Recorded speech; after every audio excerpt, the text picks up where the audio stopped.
بزودی دانشجویان خارجی که در دانشگاه‌های ایالات متحده آمریکا آنلاین یا خود تنها توسط اینترنت تعلیم می‌گیرند، مجبور خواهند شد که این کشور را ترک کنند. یک عده دانشگاه‌های معروف ایالات متحده آمریکا و از جمله دانشگاه هاروارد اعلان کردند که در سال خانشی 2020-2021 جریان تعلیم را تنها در شکل آنلاین پیش خواهند برد.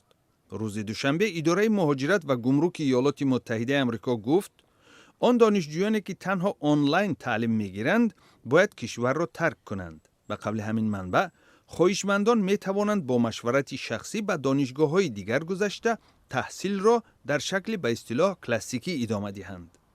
اداره مهاجرت و گمرک هشدار داده است دانشجویانی که این دستور را اجرا نمی کنند احتمال از ایالات متحده آمریکا اخراج خواهند شد.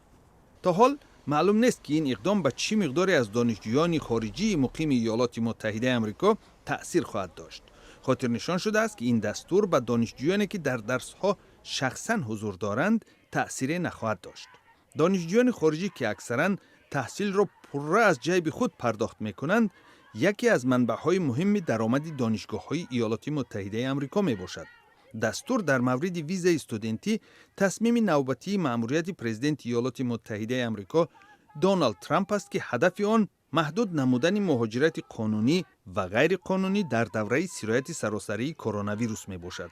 ماه گذشته حکومت ایالات متحده آمریکا تقدیم روادید یا خود ویزای کاری به نمایندگان یک عده اختصاص‌ها را متوقف کرد و ابراز داشت که آنها در حال رقابت با شهروندان ایالات متحده آمریکا قرار دارند.